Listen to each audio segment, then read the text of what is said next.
Hi, everybody. You are at the Kubernetes WG K8s Infra bi-weekly meeting.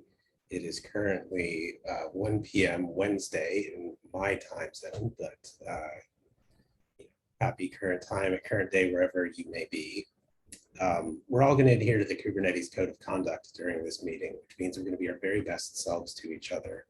And you can watch yourselves do this by taking a look at the recording that will be publicly posted to YouTube later. On today's agenda, after we go through the regular stuff, I thought we could talk a little bit more about this group's plans for the 123 release cycle. And then Arnaud has a number of specific items on the agenda around migrating all proud jobs and Dependabot and KubeCon, so on and so forth. I think I'm just going to get right into it. Now, before I share my screen, I'm going to give a massive shout out to Arnaud for actually putting these slides together and ask him if he is interested in speaking to them and throwing to me, or if you would rather I just try rambling over these. Arnaud totally saved my bacon. Well, that takes up the whole screen. Let's see if I can share this screen down here. Arnaud, before we jump on this, I would like to just close one issue, just one, about the billing report. Yeah, actually, you're right. I jumped right into the recurring topics and I neglected to, I jumped right into the new topics. I neglected to do the recurring topics. So there's the meeting notes that people want to sign themselves in as an attendee. And I will go ahead and fire up the Data Studio report and share my screen.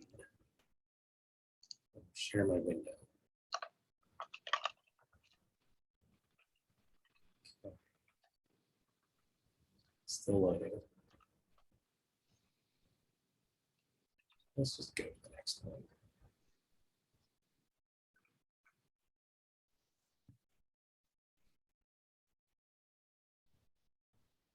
Oh, maybe we have more to talk about. You can basically open the issue before the dashboard is yeah, that's weird. I don't know why that's not coming up. So you wanted to talk about the increase in infrastructure spending that we had seen. Okay, so I think two meetings ago, we noticed an increase in the cost for a specific project, which is GitInfra Scale 5K project. So this project is supposed to basically host all the 6 scalability jobs from pre-submit to periodic. And I create some canary job that basically reflect what's running inside Google org.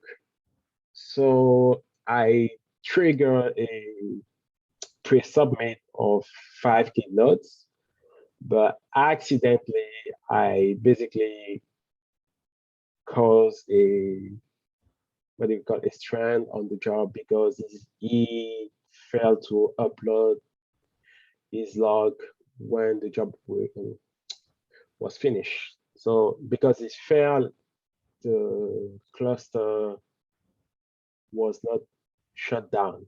So we had basically a massive amount of nodes, basically 5K running for like 2 weeks. So I opened an issue about that and I delete everything related to that cluster. So like what you see basically in the screen was the increase between the moment I triggered the job and I think until was August, beginning of August, I think.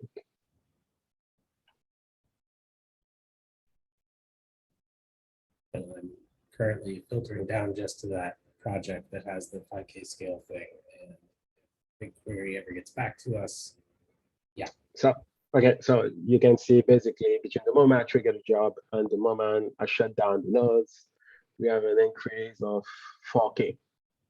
in the cost. So I think now we kind of back to normal, which is a good thing. Yeah, I super appreciate you going through and tracking all of that down.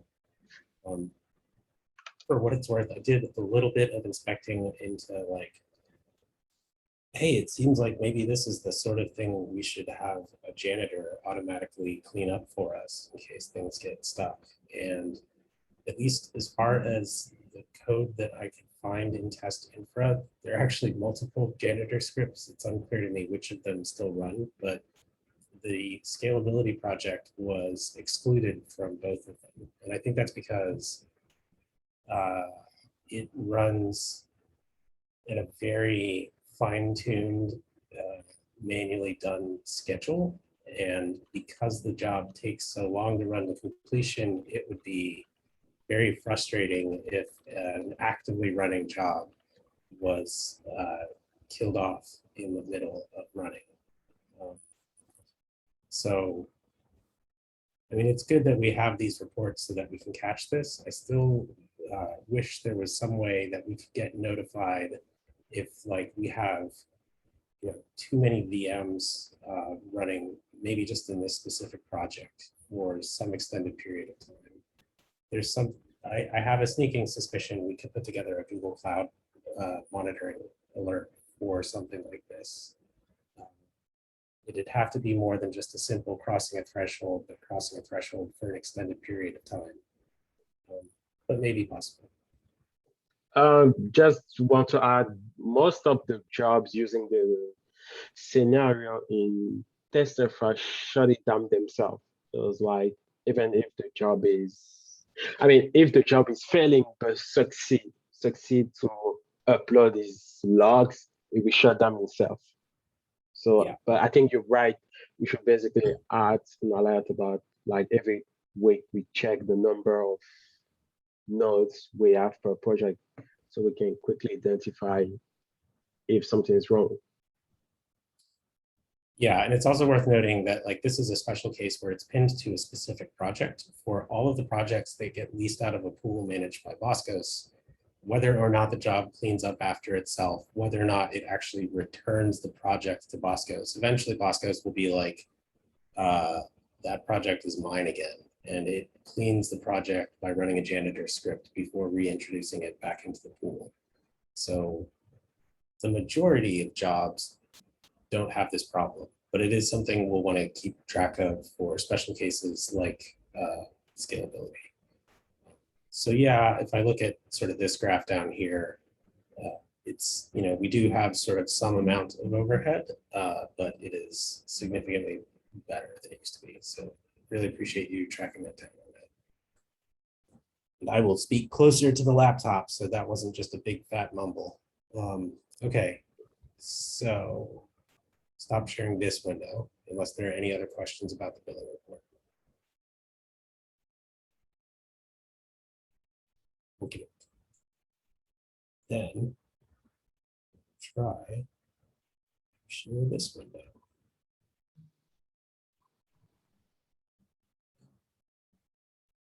Aaron, does that little period where we spent a bunch affect any of our planning for the year? Do we need to like get credits queued up earlier? At our current run rate, no. Beyond that, I basically I need to do some, or we collectively will need to do some planning as we look to migrate over hosting of Kubernetes release artifacts. I have a sneaking suspicion if we were just to flip a switch right away that would probably put us over our budget, but we can probably migrate over hosting of a fair number of release artifacts, but we'll need to sort of kind of flip a little bit over and see how much traffic that is, and then how much cost that is. And then I think from there, we can decide whether we need to hold off on that and make arbitrary binaries a blocker to doing cross-cloud mirroring, or if we're comfortable proceeding with cross-cloud mirroring for container artifacts only. Right, title slide. Title slide, 123 plans. Again, all credit to Arno for putting this together. Kind of.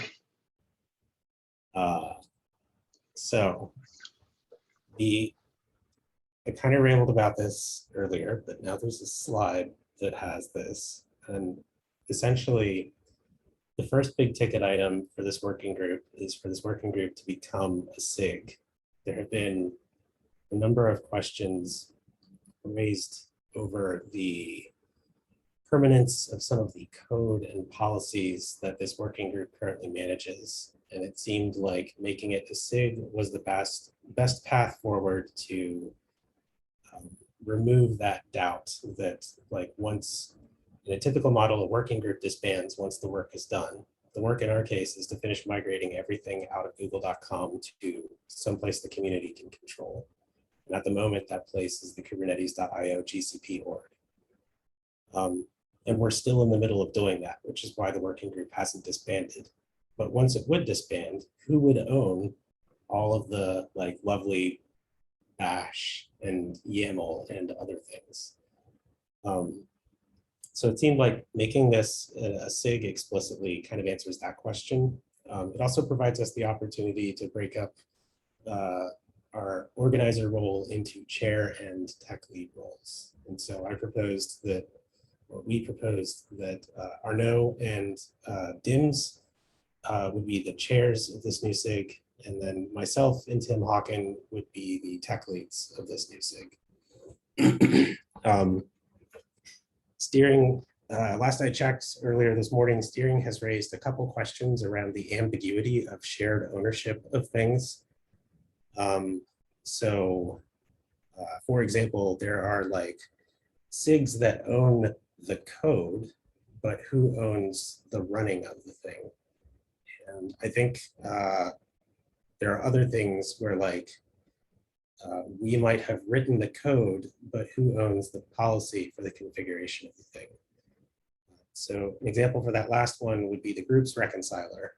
There are certain @kubernetes.io email addresses that kind of present some level of formalism as if speaking for the project. And so that is something that falls within the bounds of contributor experience. However, the groups reconciliation, because it controls permissions and access to different parts of infrastructure, like the new SIG would also own or have the ability to block policies or changes that were sort of insecure or troublesome.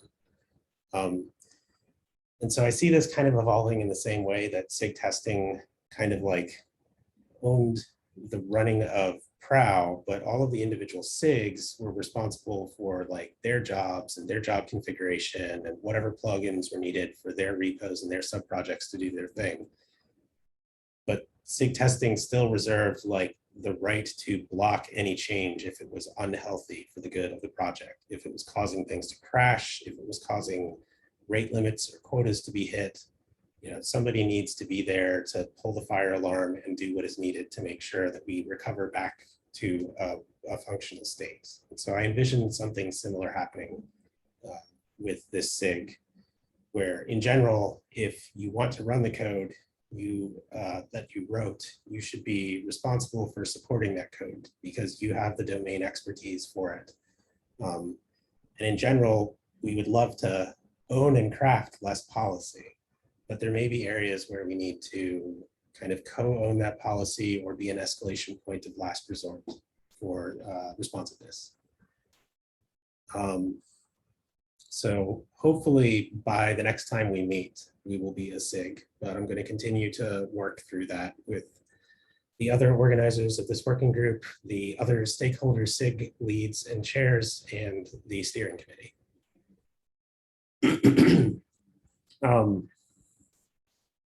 Okay, as far as what I think we want migrated by the time Kubernetes 123 goes out the door. This right here is our Uber issue. Let's see. Bring your shared window to the front. I see. You can't see this anymore. Let me.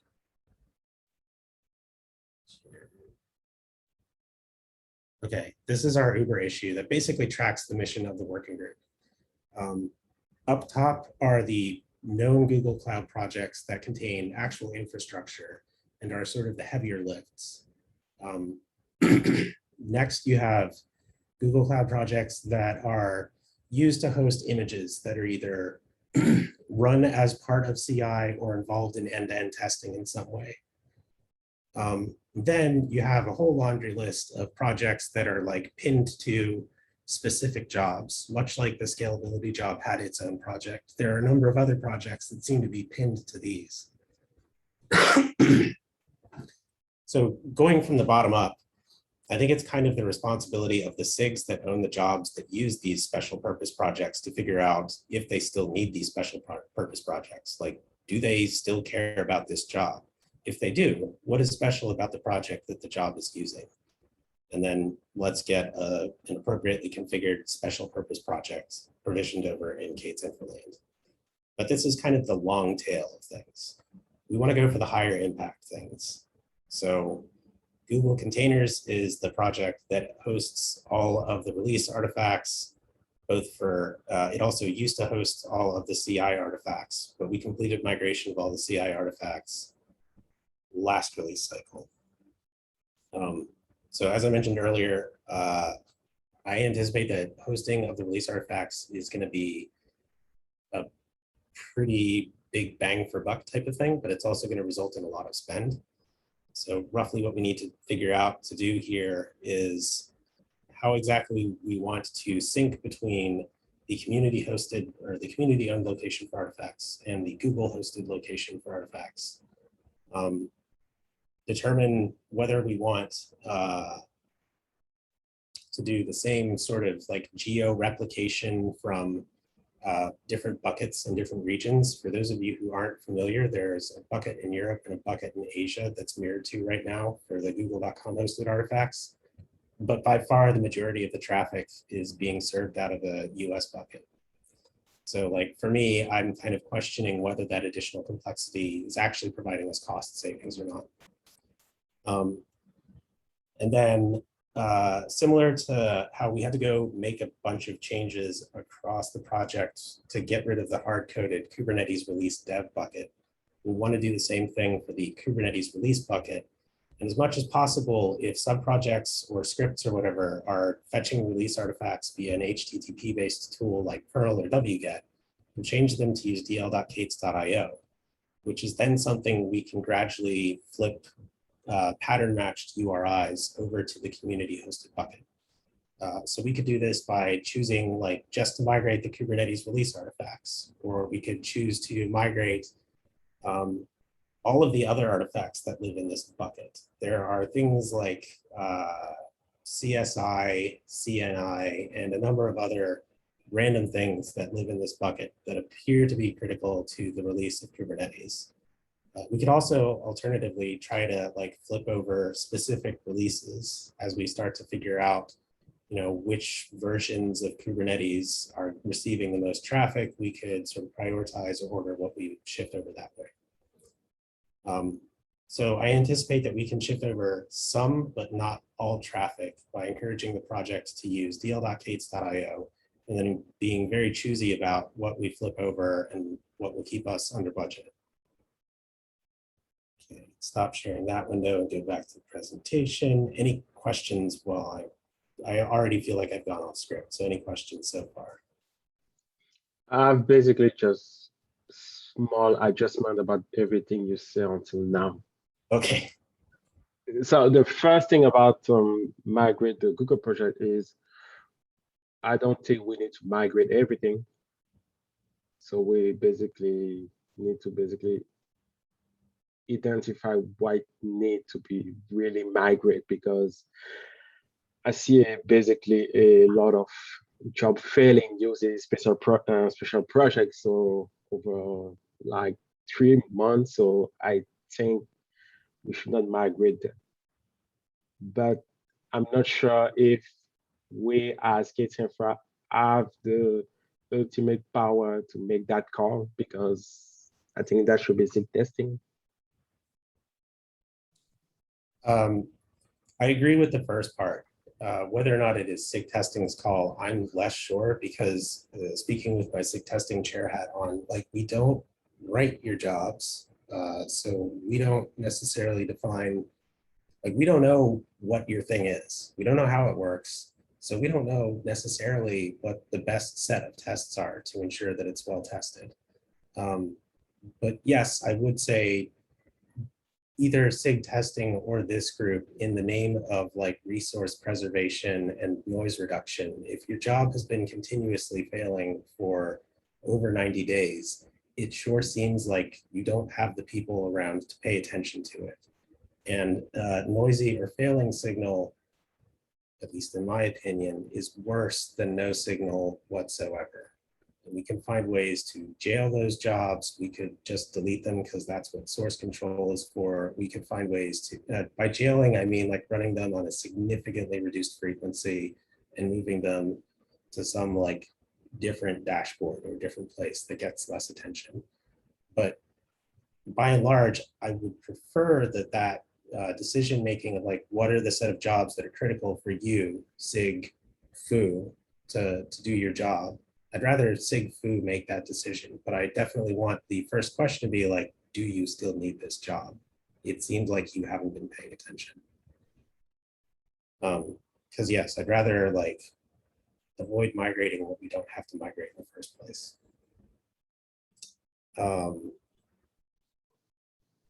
Okay, the next line on here is about migrating what I'll basically call like the Prow data pipeline. So we have a BigQuery data set and it contains all of the historical data about all of the test results that land in GCS buckets that are paid attention to by a tool called Kettle. This list of GCS buckets also happens to be what TestGrid pays attention to for generating its results.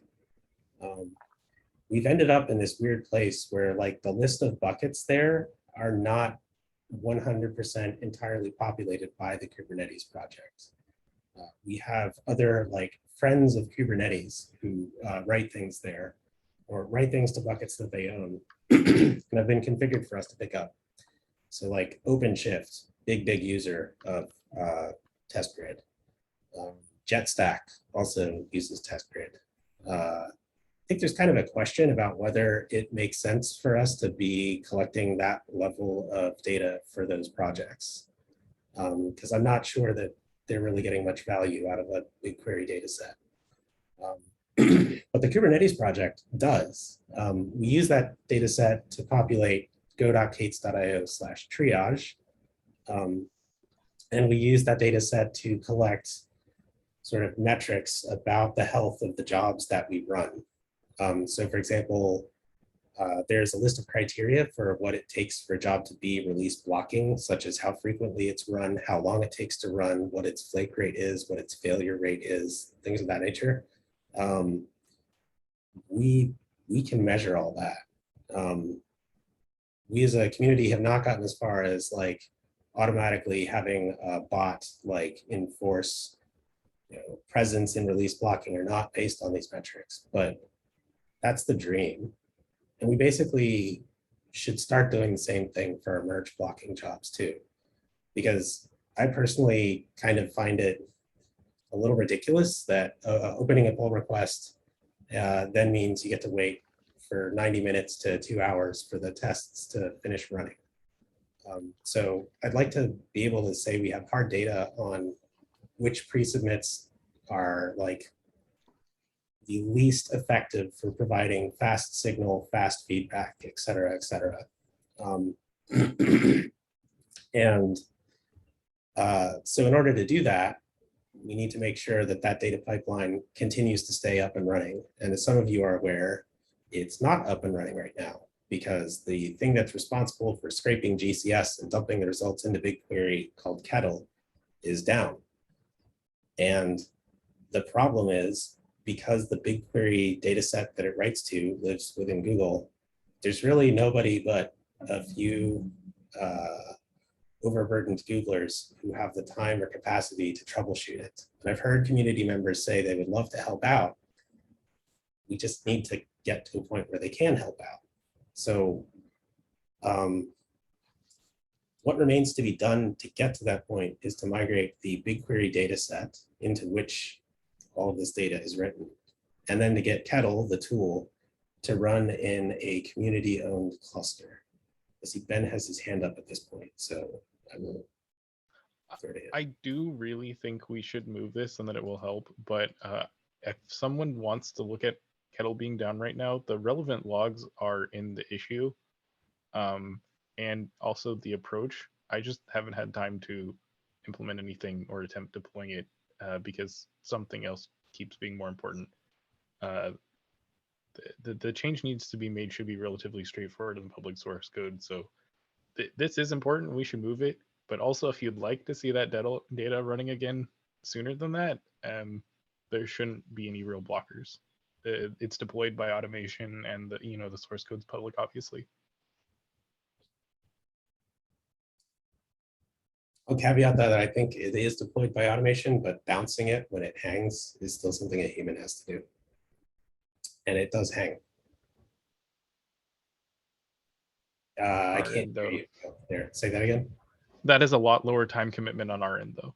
That's true. That's true. I can bounce the pod for you. That only takes a second.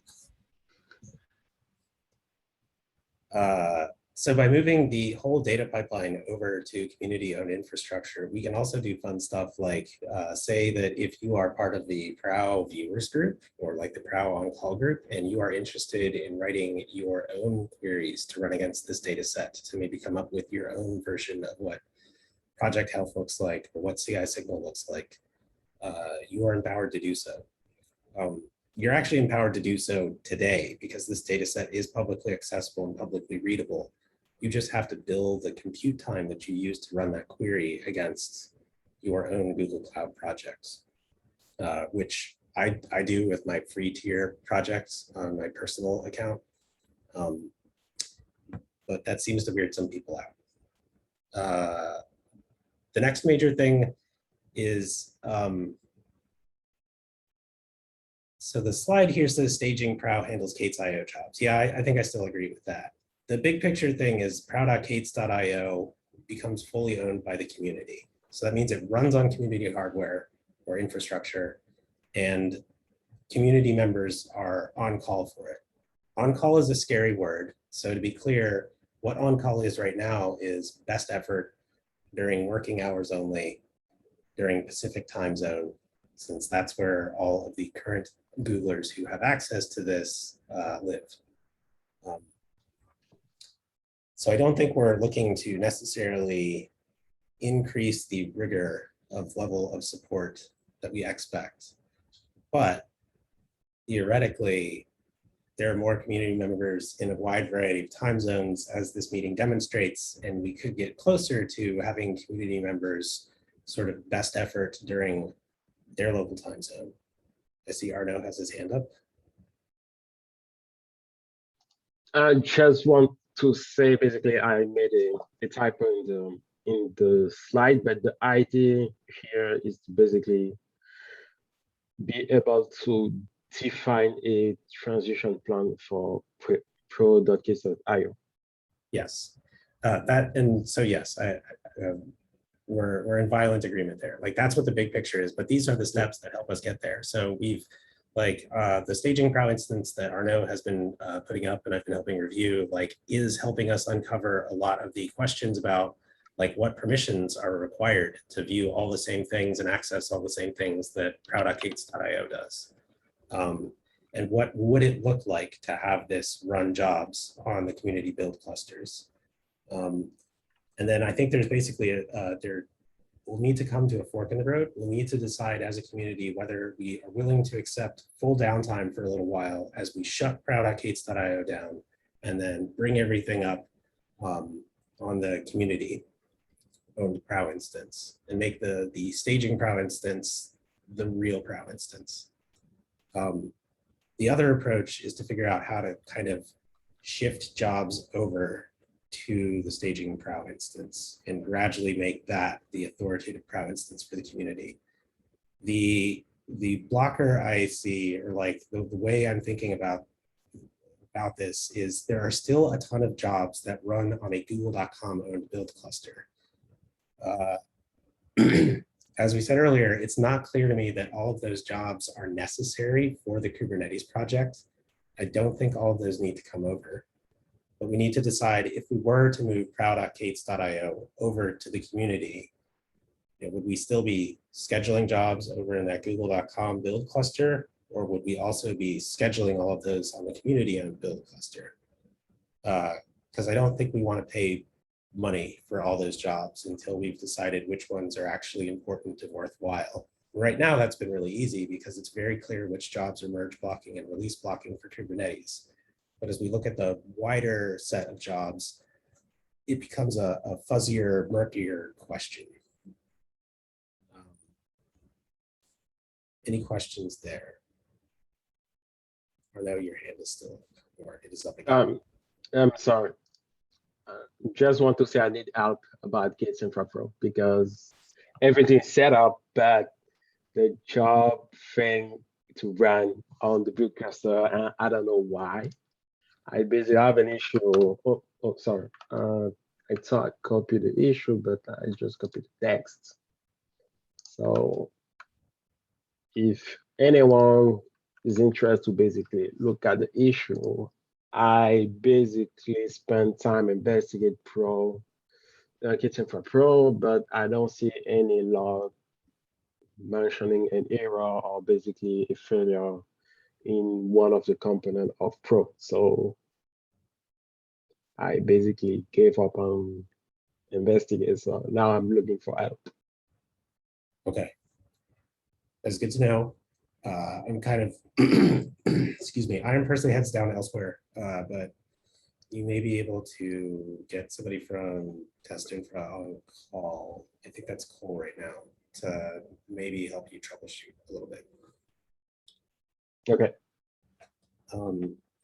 I'm just doing a time check. I know we have a bunch more stuff on the agenda, so I think I'm gonna zoom forward and say, I already talked about migrating release artifacts, building ownership. Right now, the data source that drives this report, like I can edit this report. That's super cool, but I won't click through. The data source that drives this, I can't see it. I can't migrate it. I can't change it. And I want to be able to do that. I want any community member to be able to do that.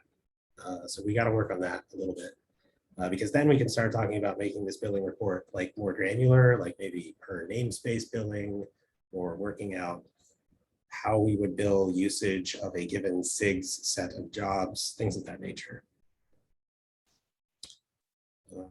Let's see. The other one I'll mention, migrating away from Kubernetes Jenkins pull is probably just a job config change. We just need somebody to figure out what the magic set of flags is to stop using GCS buckets in here. I think there's also a service account that might be used in this project. So from Google's end, I'm making sure that that service account remains active, like we don't get rid of it too soon. But from the K8s Infra end, like we should make sure we don't use that service account or grant that service account any access to our things.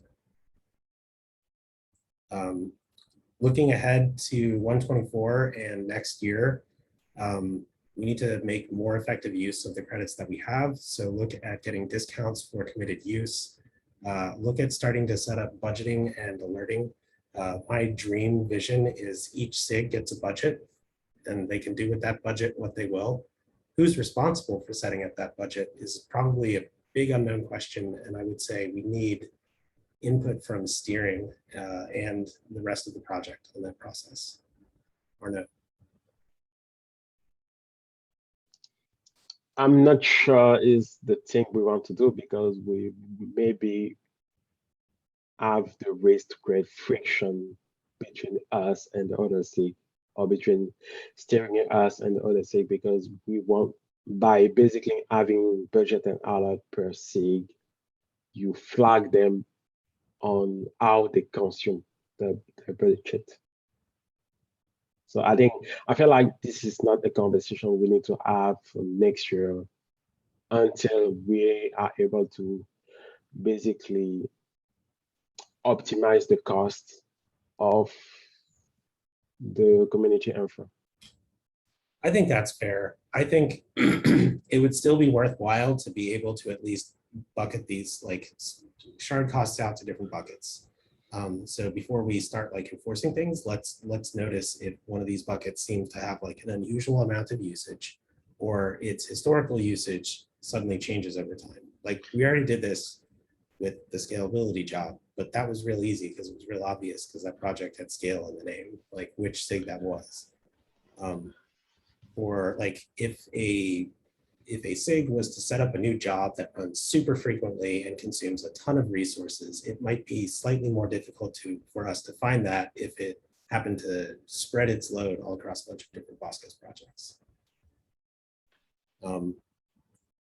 And I know you've got this under 124. I still like keep hoping and dreaming that one of these days I'm going to get the build cluster set up with local SSDs instead of network mounted SSDs, because the number of IOPS that provides is an order of magnitude greater. And I really suspect it would speed up our builds by quite a bit.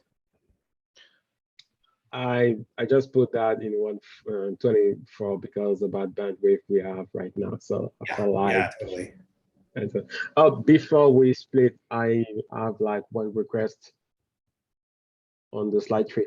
So the first item as one requirement, we need to make sure the credit we have are eligible for community discount, because the credit we have are donation to CNCF. So I don't know how GCP handles that. So I can ping Tim because it's liaison to GCP.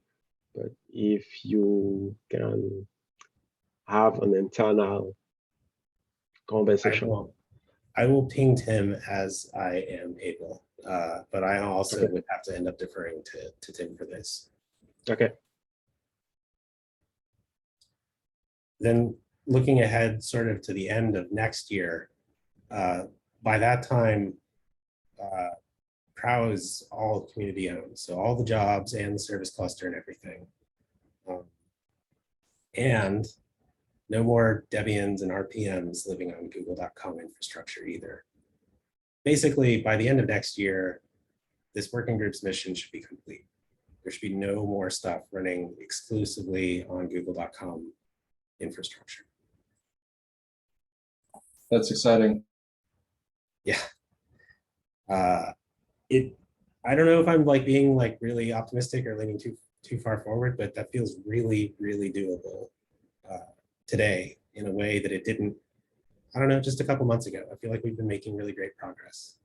In terms of maintaining all of our infrastructure that we have right now, I'm gonna kind of skip over this other than to say, I think a lot of this will make things a lot more self-service. So anything we can do to reduce the toil and empower more people to automatically manage our infrastructure will be good for everybody.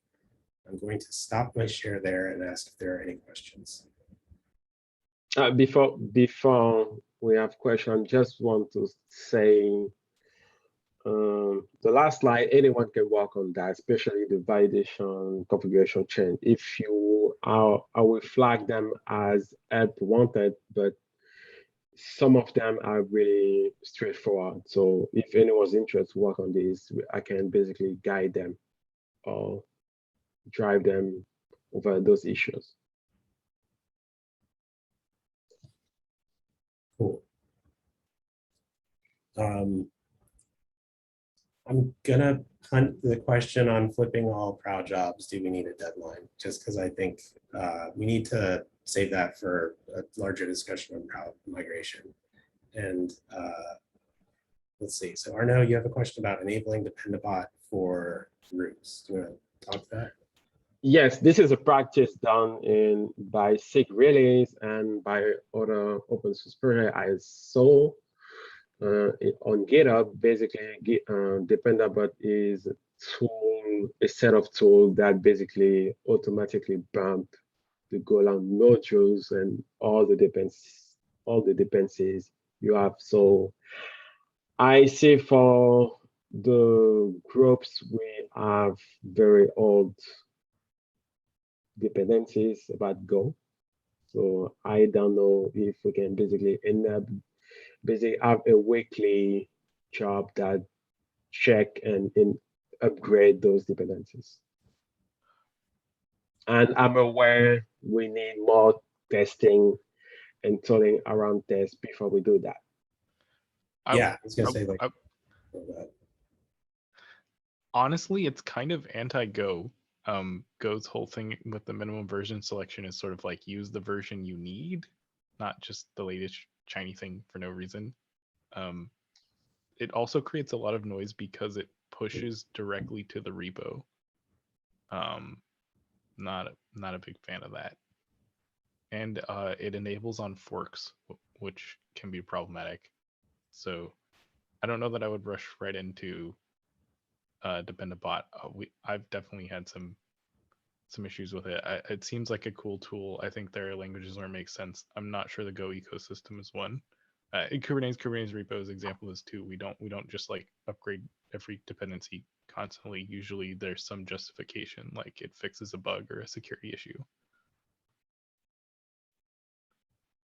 Okay.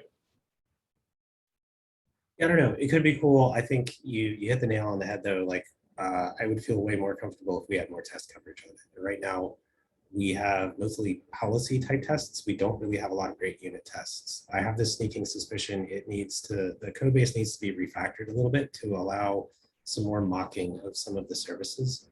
And I kind of suspect we may have some of that ahead of us anyway.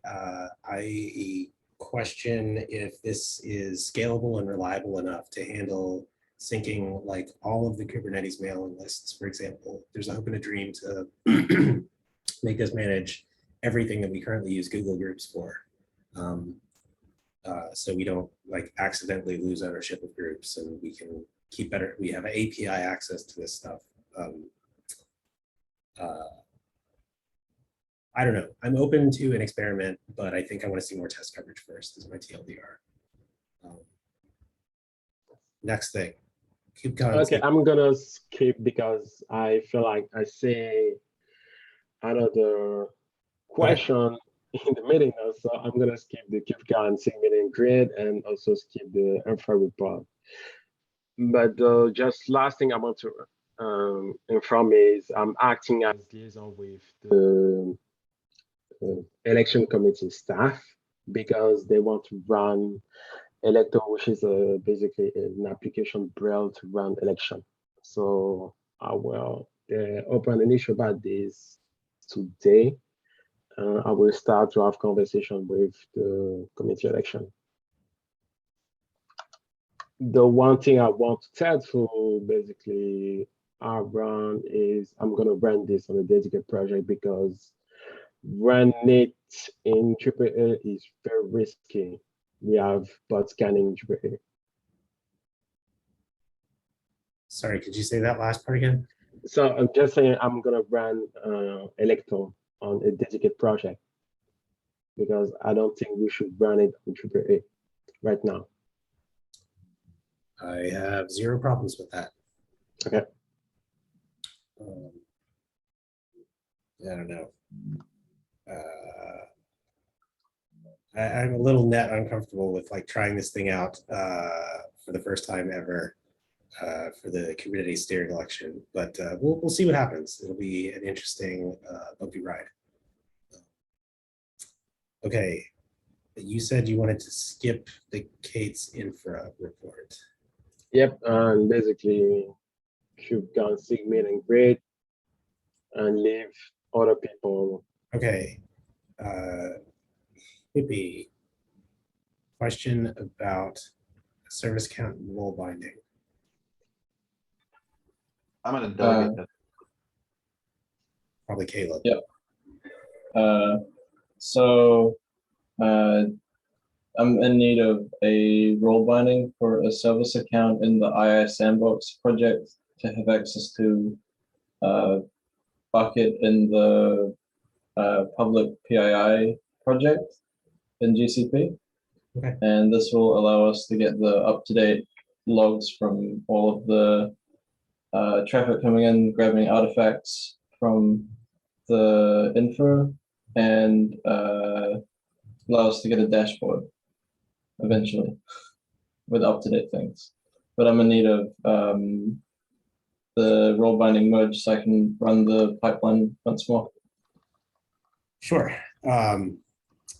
I don't have Slack up in front of me, but you are for this sort of thing in the future. Totally welcome to ping the WG K8s Infra Slack channel with a looking for LGTM. I feel like I feel a little weird when I do that because sometimes I feel like I'm the only person asking for it, and maybe I'm like, I don't want people to think I'm special. I tend to watch that channel when there's traffic on it, and so if somebody's got something that's basically ready to go, I will get to that as I am able. My bandwidth and availability is reduced right now and will be for a while, which is why it's taken me a little bit, but it's on my radar and I will get to it soon. Appreciate it. Like totally, for people don't have to wait for this meeting to ask for stuff, like ping the channel. And there are more people than Arnaud and myself who can look at this stuff. We'll be Okay. sure to invite wider input, and thank you for encouraging us to do so, Aaron. Yeah, totally. I do think when it comes to like actuating Terraform, it is mostly Arnaud and myself. We're working to improve that. Next Arnaud, question. Oh, It's probably connected to your question above around where we're trying to generate those different tables using the accounts that are here. So if we wanted to have a pair session sometime in the next week or two, that would probably benefit all of us to have you, me, and Caleb and you on the call. I really wish I had time this month, but basically I'm very under. I'm like Aaron because simply everyone in my team is on vacation except me and someone else. So I'm really under a lot of load right now. So We will try to give you some type of written report on how those are generated as we figure it out ourselves, because we don't know. okay. okay. Yeah, that is good to know. Okay, Jim, you have a question about code search and hosting it on AAA. Yeah, just could you educate me, like who else would need input on if that was okay? I started the PR to move it, but also it kind of seems like that's maybe lower priority based on the 123 work. I think it would be super awesome to see this on AAA. I feel like Dims is the person I assume is most knowledgeable about how it runs. So in terms of making sure that it is as performant and behaves as well as cs.k8s.io, I would look to Dims. And I have something to say about code search because I'm the one running code search right now. Oh, all right then. Then it's Arnaud. Okay, so my problem is related on the charter of this group. Code search is out of scope because code search running on CFCF budget and not inside third-party organization. I want to migrate code search right now on AAA, but the problem is code search is out of scope because it's running on CFCF budget, which means we already done with the mission of code search. Because it's not like Google hosted, you're saying? Yep. The initial mission of this group is to migrate from Google org to GCP org. Is it code going search to, is While you are technically correct, I Yep. still really want it to like not be a special thing that just you are running. And so if there's some way, either you take what you are running and we open it up to more people so they know how to run it, or if it's not that much effort, I think having it run on AAA like everything else does would provide more people the opportunity. okay. My second argument is there's no technical benefit to run it on AAA. I think instead of trying to guess what's better, we should just say that whatever Arnaud, whoever else has experience with this, thinks will make it the easiest to run and automate and open up to more people. We should take action on that And I think it makes sense for the SIG to own the deployment at least. But Well, that's I don't another think it has to problem. be AAA. Okay, Part that's of- another problem is code search don't have basically ownership over SIG. It's just one person that decided to set up that, and until now it was not owned by any SIG. So we have two problems. Code search is supposed to be out of scope. I mean, for me, I just to be cannot clear, for me. possibly manage this project without code search, so I'm happy to like make SIG contributor experience own it if I have to. But if Okay. we turn into a SIG, I want us to own it. So this is a bigger conversation. So Sorry for the can of worms. Yeah, I'm still not clear on exactly where the overlap lies between these, but in the past I would have said that like SIG testing is basically doing sort of the equivalent of engineering productivity at Google. Like that's where a lot of our staffing comes from, and some similar teams at Red Hat. And something like having code search is a thing that like that group would very much want to see. So if we can't find a home for it, I'll own it. I want that to exist and be a thing that we run. I mean, it's pretty simple. I would even be willing to help with that. I mean, what I've figured out from trying to migrate it, it's not hard. The one argument I would also say is if we did move it, we'll have the luxury of it being similar to the other apps under our repo with the prow jobs that deploy and everything. I think the one thing we should do is basically migrate all the code used to maintain code search to a Kubernetes organization. I can start the conversation with teams and make it happen, but the other thing I really want to clarify is who owns code search and who's gonna be responsible when it's done. Because sometimes for example, I got OM kill on code search, so it's done. So I mean, sounds like Ben just volunteered SIG testing for it. So, and we can, I can reconcile that as I look to reconcile the charter if this becomes a SIG later. But this wouldn't be the first time we've had something stood up by somebody personally eventually move into the project. STTTS stood up the first incantation of publishing bot, and it was running on an OpenShift cluster for a while before Nikita and Dims ended up taking ownership of it, and it's now running on AAA. Though I still need to go poke them about the manifests and stuff for that living inside of K8s.io, the same as everything else. Yeah, I definitely think it's an Aaron problem to clarify like where does this fit in the charter? But if it's not fitting in somewhere, or if it makes sense there, I would be super happy to listen suggesting, just because I don't think that's totally unreasonable, and I really want to see this continue to exist. Okay, it sounds like Jim and Arnaud, y'all need to talk about whether we should look to just take the existing set of scripts used to manage the existing code search setup and put those someplace, or whether we want to try running it on AAA. Is that fair? Yeah, I have one PR open and I can work on the Docker container part. That's the part that I haven't done yet. Hopefully Friday during my free time. Okay. No, nothing important. I don't know. I feel like maybe some people missed in the chat. Caleb's suggestion is hilarious. We should form work group code search migration. Stop it.